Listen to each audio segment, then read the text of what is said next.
Kaitlan Collins tried to outsmart Karoline Leavitt, but she was having none of it. The interview was supposed to be routine, a polished CNN segment designed to keep control. Kaitlan Collins had done it dozens of times before. Bring the guest in, press hard, catch them off guard. But this time, Karoline Leavitt wasn't there to play defense. Tonight, Kaitlan began, we're joined by Republican congressional candidate Karoline Leavitt, whose recent remarks have sparked reactions. Thanks for having me, Karoline replied with a polite smile. You've been criticized for promoting what many call outdated values, particularly religion in public life. You wore a cross to your last debate. Some say that's alienating to voters who don't share your faith. How do you respond? Karoline didn't flinch. I wore a cross because I believe in being unapologetically who I am. I don't check my beliefs at the door when I step into the public square, and I don't expect others to either. But don't you think that sends a message of exclusion? Inclusion doesn't mean erasing identity, Karoline replied steadily.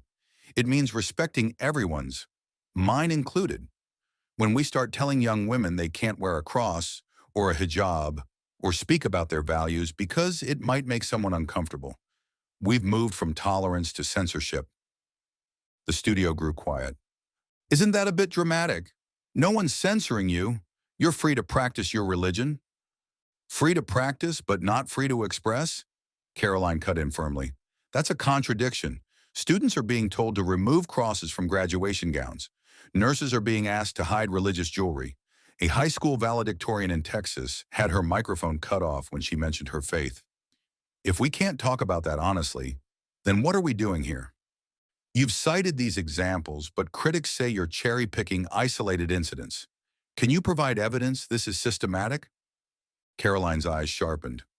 A teacher in Ohio was suspended for having a Bible on her desk, not teaching from it, just having it there. A military chaplain was reprimanded for praying in Jesus' name during a voluntary service. These aren't isolated incidents. They're part of a pattern. But surely you understand separation of church and state. Of course I do, Karoline interrupted, her voice gaining strength. But separation of church and state was never meant to create separation of faith and public life. The founders weren't trying to protect the government from religion. They were trying to protect religion from government interference. Kaitlan shifted tactics. Many founders were deists. Jefferson wrote about building a wall of separation. How do you reconcile that? Jefferson also said, our rights come from our Creator, not from government. He attended church services in the Capitol building while he was president. The wall he spoke of was meant to protect religious freedom, not eliminate it from public discourse. When you bring religious values into policymaking, aren't you imposing your beliefs on others? Every law is based on someone's moral framework, Karoline replied passionately. When we outlaw murder, we're imposing a moral value. When we protect free speech, we're imposing a moral value. The question isn't whether we impose values. It's which values we choose to uphold. You've been vocal about limited government, yet you support laws based on religious values. Isn't that hypocrisy? Karoline smiled without amusement. I support laws based on moral values. Those happen to be informed by my faith, just like yours might be informed by your worldview. The Constitution protects freedom of religion, not freedom from religion. What about voters who feel your faith-based approach might compromise your ability to represent all constituents? My faith teaches me that every person is created with inherent dignity and worth. It teaches me to serve others, to fight for justice, and to stand up for those who can't stand up for themselves. If that compromises my ability to represent people, then we have very different definitions of representation. You've been critical of comprehensive sex education in schools. How do you balance your beliefs with public health needs?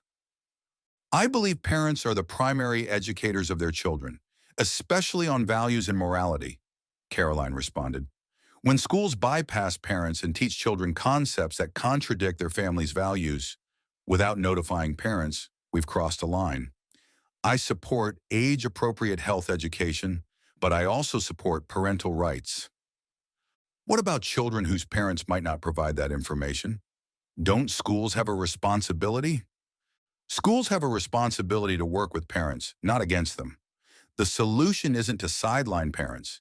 It's to find ways to support them while ensuring children are safe and informed. You've spoken against certain library books being available to children. Critics say this amounts to censorship. There's a difference between censorship and age appropriateness, Karoline replied firmly. We don't put R-rated movies in elementary classrooms. Having standards for what's appropriate for children isn't censorship. It's responsible parenting and education. As the segment neared conclusion, Kaitlan made one final attempt. Some analysts say candidates like you represent a return to a less inclusive era, that your brand of faith-based conservatism is out of step with changing America. What's your response? Karoline's eyes lit up with determination. You know what I think is out of step?